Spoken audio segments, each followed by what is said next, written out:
Bagaimana kabarnya hari ini? Pasti semua sehat dong. Sekarang kita mau siapkan hati kita. Kita mau memulai ibadah sekolah minggu kita. Kita mau angkat satu pujian. Bapakku datang padaku.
Adik-adik, mari kita lipat tangan dan tutup mata. Kakak akan bantu dalam berdoa.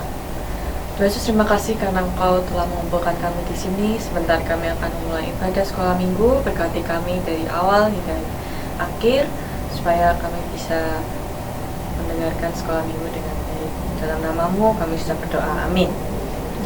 Nah, adik-adik di sini siapa yang senang jadi anak Tuhan? Pasti semuanya senang kan? Kalau Kak Karen sama Kak Alin gimana? Senang nggak? Seneng dong. Nah, kalau semuanya senang jadi anak Tuhan, yuk kita bersama-sama menyanyikan lagu Aku Senang Jadi Anak Tuhan.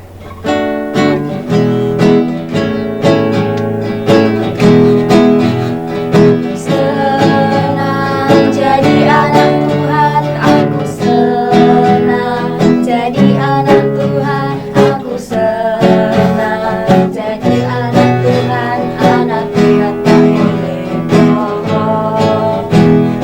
Bohong, bohong, bohong itu dosa. Bohong, bohong, bohong itu dosa. Bohong, bohong, bohong itu dosa. Anak Tuhan tak boleh bohong. Kak Karen, selain bohong, kita juga nggak boleh apa ya? Anak Tuhan juga gak boleh sombong. Sombong, sombong, sombong itu dosa. Sombong, sombong, sombong itu dosa. Sombong, sombong, sombong itu dosa. Anak Tuhan tak boleh sombong.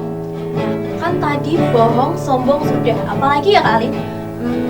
Kita juga nggak boleh marah.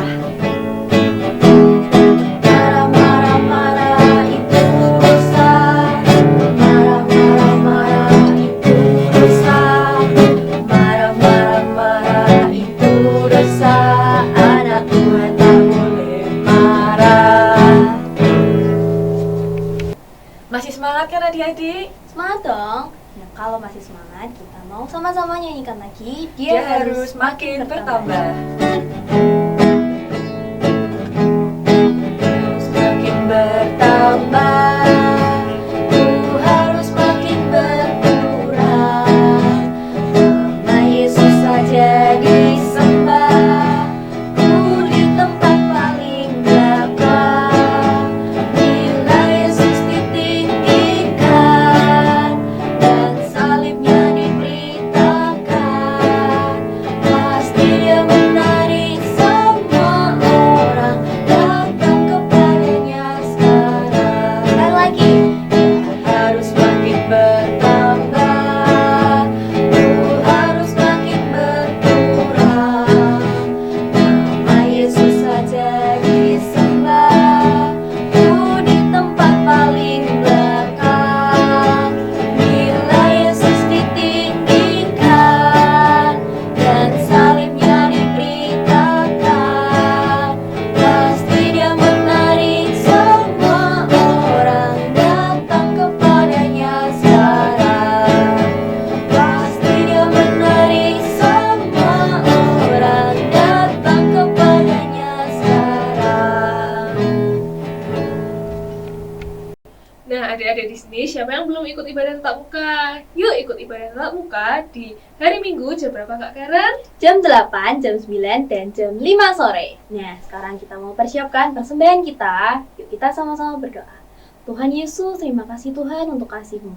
Ya Bapak, sebentar kami akan memberikan persembahan. Engkau memberkati tangan-tangan yang akan memberikan. Terima kasih Tuhan, terima kasih. Kami sudah berdoa dan mengucap syukur. Haleluya. Amin. Nah, adik-adik, sudah waktunya kita untuk mendengarkan firman Tuhan. Kita mau sama-sama siapkan hati kita mau sungguh-sungguh datang sama Tuhan. Yesus kupanggil.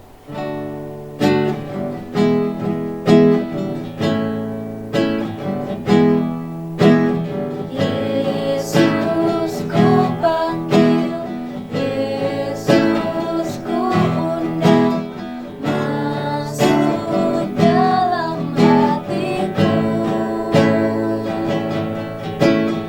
Yesus kupanggil, Yesus kuundang, masuk dalam hatiku.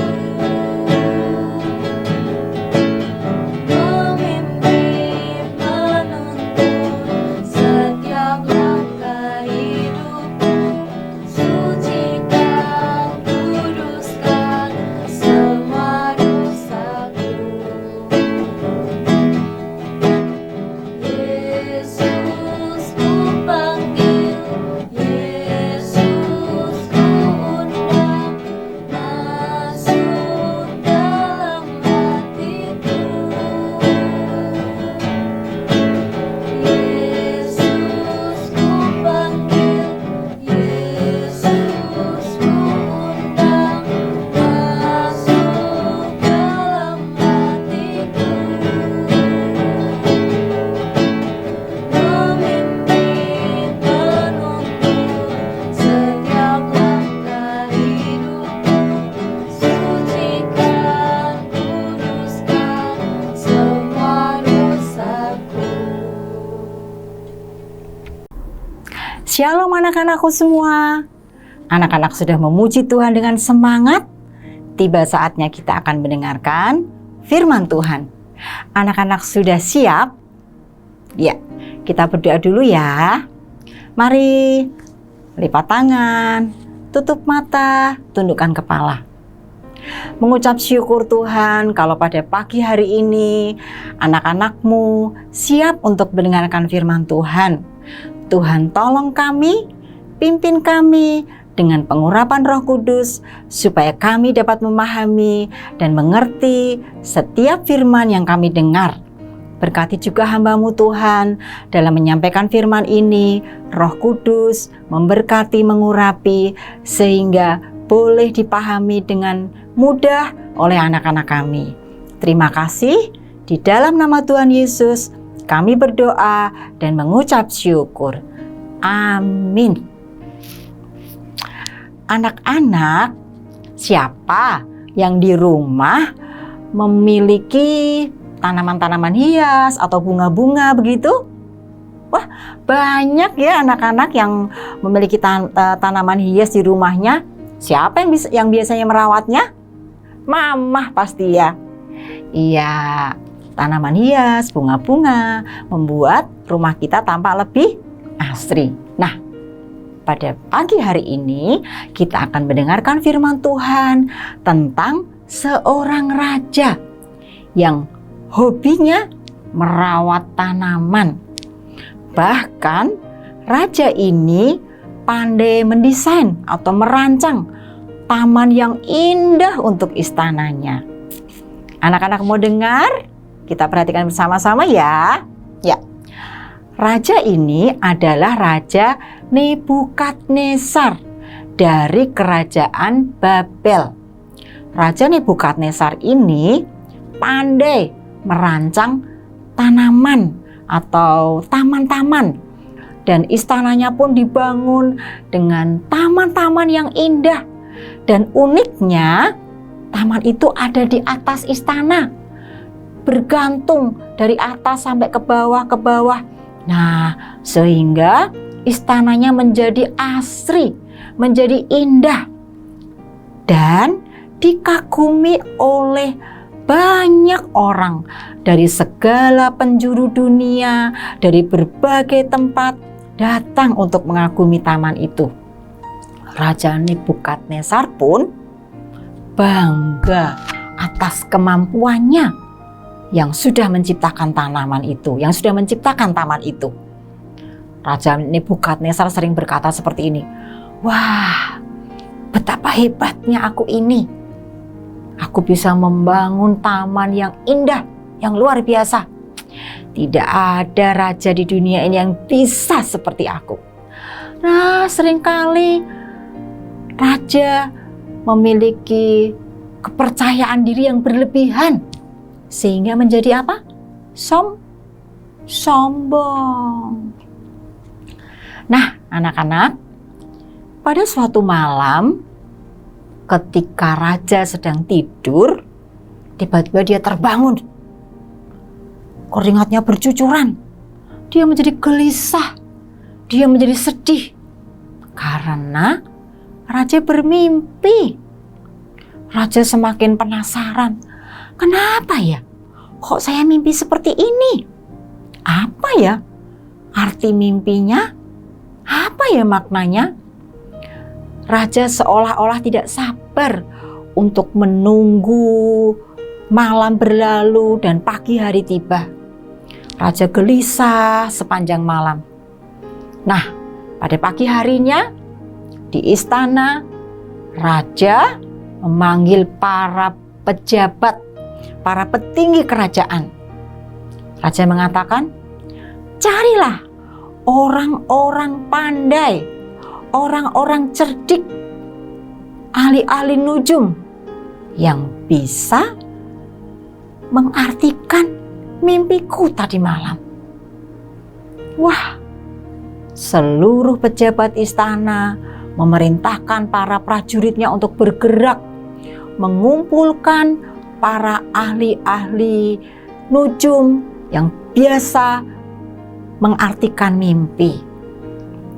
Nah, benar anak-anakku, beberapa hari kemudian berkumpullah para orang-orang pandai itu di istana. Dan raja pun menceritakan mimpinya kepada mereka semua. Tetapi sayang, tidak ada satupun dari mereka yang bisa mengartikan mimpi raja. Raja kembali sedih.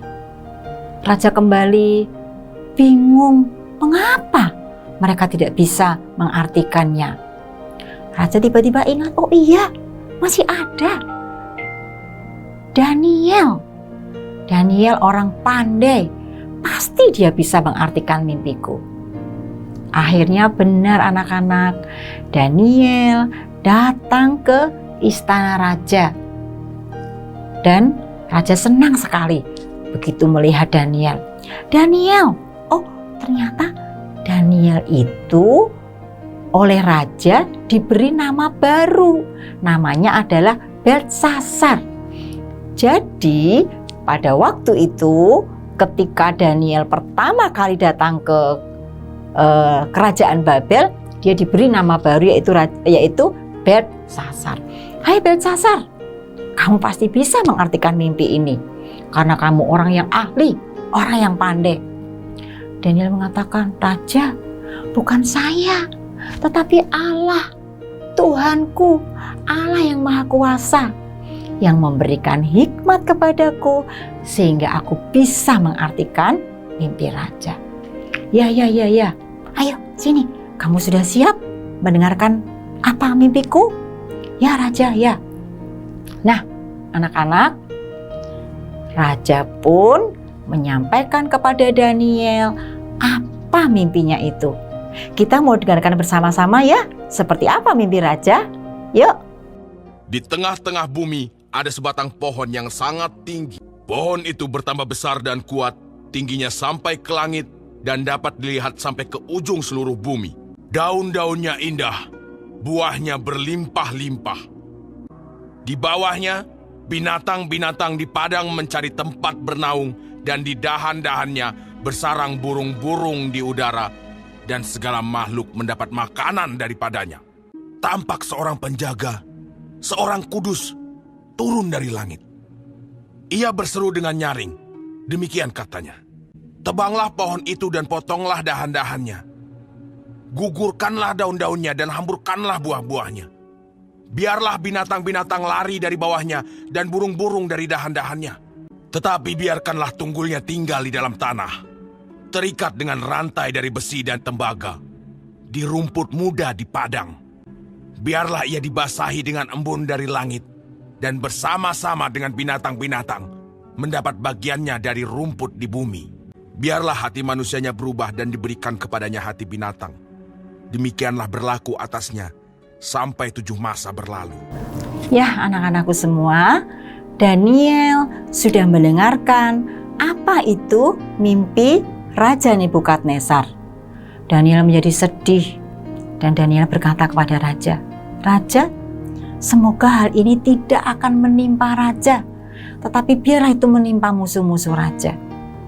Loh, memangnya kenapa Daniel? Apa artinya mimpi itu? Akhirnya Daniel pun menyampaikan kepada Raja apa makna dari mimpi Raja. Kita perhatikan bersama-sama yuk. Ya Raja, pohon yang tuanku lihat itu, tuankulah itu. Tuanku yang telah bertambah besar dan kuat, dan yang kekuasaannya sampai ke ujung bumi. Dan inilah putusan yang maha tinggi mengenai tuanku Raja. Tuanku akan dihalau dari antara manusia, dan tempat tinggal tuanku akan ada di antara binatang-binatang di padang. Akan diberikan makanan rumput, seperti kepada lembu. Tuanku akan dibasahi dengan embun dari langit, dan demikianlah akan berlaku atas tuanku sampai 7 masa berlalu, hingga tuanku mengakui bahwa yang maha tinggi berkuasa atas kerajaan manusia dan memberikannya kepada siapa yang dikehendakinya. Tentang membiarkan tunggul pohon itu, berarti kerajaan tuanku akan kembali tuanku pegang. Segera sesudah tuanku mengakui bahwa surgalah yang mempunyai kekuasaan. Biarlah nasihatku berkenan pada hati tuanku. Lepaskanlah diri tuanku daripada dosa dengan melakukan keadilan, dengan menunjukkan belas kasihan terhadap orang yang tertindas.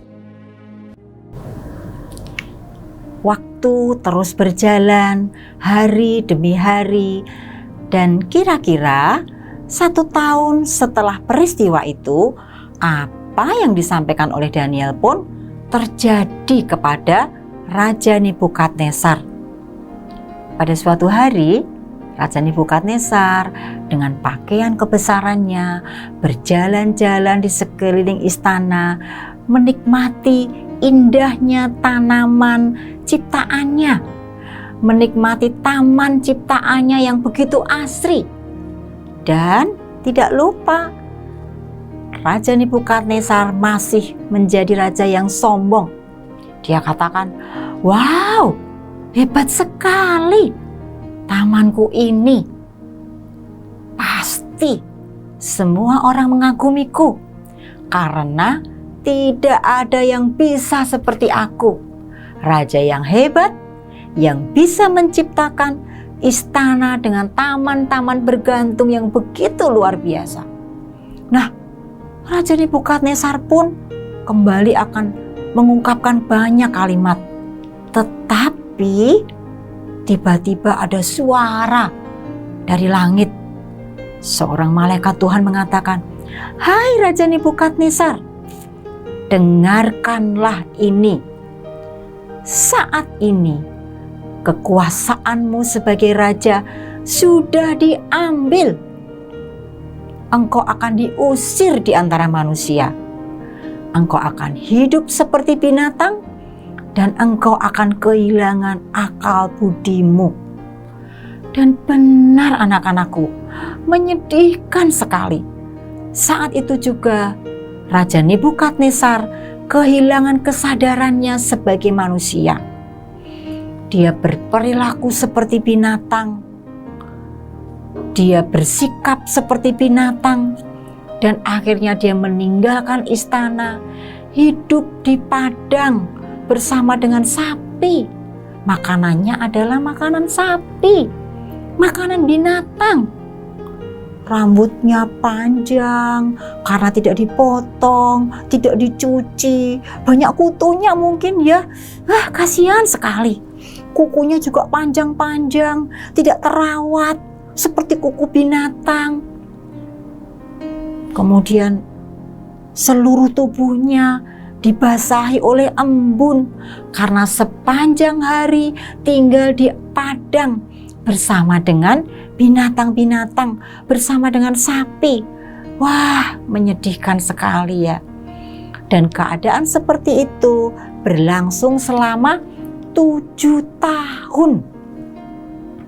Nah, setelah 7 tahun berlalu, akhirnya Tuhan kembali mengembalikan kesadaran Raja Nebukadnezar sebagai manusia, mengembalikan akal budinya. Dan saat itu Nebukadnezar menjadi manusia biasa. Yang dilakukan saat itu dia sujud menyembah kepada Allah, mengucap syukur kepada Allah. Tuhan, hanya Engkau Allah yang berkuasa. Hanya Engkau Allah yang maha tinggi. Engkau sanggup merendahkan mereka yang sombong. Engkau sanggup merendahkan orang-orang yang congkak. Ya, saat itu Nebukadnezar memuliakan Tuhan. Dia sudah tidak sombong lagi. Nah, kemudian rombongan dari istana datang. Para pejabat istana datang. Mereka menjemput Nebukadnezar kembali ke istananya. Dan Nebukadnezar menjadi raja yang semakin kokoh, semakin kuat, tetapi raja yang rendah hati. Anak-anak, kita sudah mendengar ya pengalaman Nebukadnezar. Firman Allah di dalam Daniel 4 ayat 37c mengatakan, Allah sanggup merendahkan mereka yang berlaku congkak. Ya anak-anak, jangan sampai kita berperilaku seperti Raja Nebukadnezar. Raja Nebukadnezar sudah diperingatkan Tuhan melalui mimpi. Sudah diberi kesempatan selama 1 tahun supaya dia tidak sombong. Tetapi rupanya Raja Nebukadnezar tidak menyadari dan tidak mau bertobat, sehingga Allah merendahkan sedemikian sehingga dia sampai hidup seperti binatang. Nah, anak-anak jangan lupa, kita ini adalah anak-anak Tuhan. Kita tidak boleh sombong. Mungkin ada anak-anak yang pandai, nilainya bagus-bagus. Kalau mengerjakan ulangan cepat selesai, nilainya selalu 100, ya. Tidak boleh sombong. Aku aku yang paling pintar di kelas ini. Nggak boleh berkata seperti itu. Yang memberikan kepandaian kepada anak-anak adalah Tuhan. Tuhan memberkati pikiran anak-anak semua, sehingga Tuhan memberikan pikiran yang cerdas, anak-anak menjadi pandai. Kalau anak-anak cerdas, pandai, dibantu teman-temannya. Mungkin ada teman lain yang tidak bisa mengerjakan tugas, bisa dibantu. Ilmu itu semakin banyak kita bagikan, kita akan menjadi semakin pandai, kita akan menjadi semakin pintar. Nah, kalau misalnya anak-anak punya mainan banyak, anak-anak mungkin memiliki makanan yang cukup, sesekali diajak papa mama ke rumah makan, atau mungkin sesekali diajak rekreasi. Itu semua juga karena Tuhan. Tuhan memberkati papa dan mama, sehingga anak-anak pun bisa menikmati berkat itu, ya. Jadi kita harus selalu apa? Bersyukur, mensyukuri setiap berkat Tuhan. Kalaupun mungkin kita memiliki satu keinginan tetapi belum tercapai, belum terlaksana, kita juga harus apa? Harus bersyukur, ya. Seperti apa yang dialami oleh Nebukadnezar. Ketika dia direndahkan, ketika dia berperilaku seperti binatang pun, ketika dia menyadari, dia langsung bersyukur, langsung minta ampun sama Tuhan. Kalau kita bersyukur, itu kita menyadari bahwa Allah itu adalah Allah yang Maha Kuasa, berkuasa atas kita. Jangan lupa, pelajaran hari ini adalah 1. Kita tidak boleh apa? Sombong. Yang kedua, harus selalu mengucap syukur. Nah, sampai di sini anak-anak cerita kita pada pagi hari ini.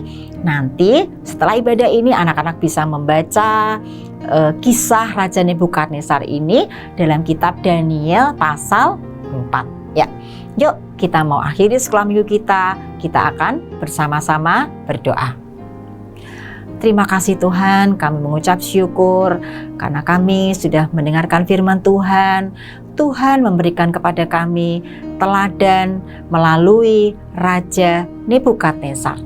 Berkati Tuhan setiap anak-anak yang mendengarkan firman pada pagi hari ini melalui ibadah online ini, supaya anak-anak boleh menjadi anak-anak yang rendah hati, menjadi anak-anak yang penuh ucapan syukur, sehingga hidupnya berkenan kepada Tuhan.